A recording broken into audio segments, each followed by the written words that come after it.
You know, we had a sort of a heavy relationship, my mum and dad, and I never really got on with my father. And he was absent most of my life, actually, either drunk or having some affair, just awful. And then when I became a Christian, I wanted a relationship with my dad. I wanted him back in my life.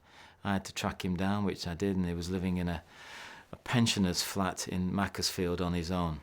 You know, I thought he'd have changed like I did. He hadn't. He was grumpier, he was older, he was drinking more, he was just vulgar, crude, you know, sarcastic. And he's exactly what I remembered. And I invited him down to our house, to our home in London. And he'd get the train down and I'd meet him at Euston Station. And every time I'd meet him on the platform, I'd go and get him when he was coming off. He'd be whinging and moaning and complaining and slightly drunk. And one of the things he used to whinge about all the time was money. And then one day he came to stay and he got quite poorly and I had to go to the local hospital. Ended up staying for a week. It was a nightmare. And I wanted to get him back home when he was better.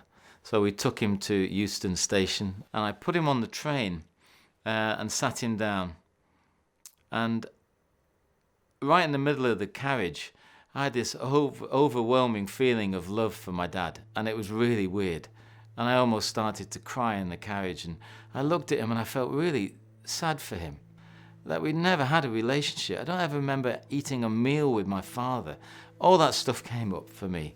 And in my mind came this idea to upgrade his ticket to a first-class ticket to Manchester.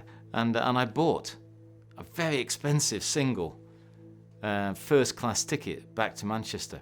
And I walked him into the first-class compartment and I sat him down and I kissed him on the head.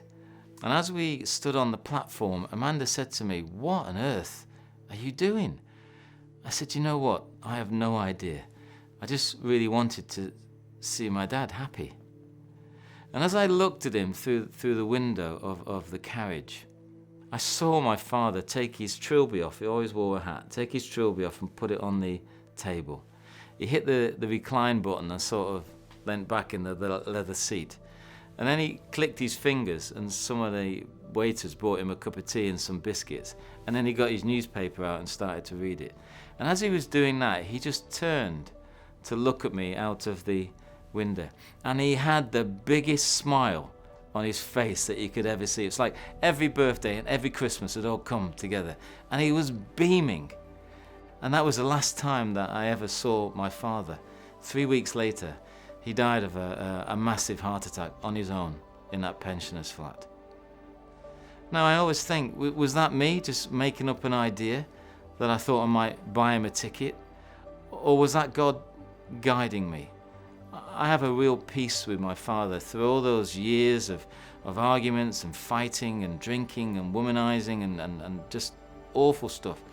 The only image I've got of my father is that picture of his face looking through that railway carriage as it drove off.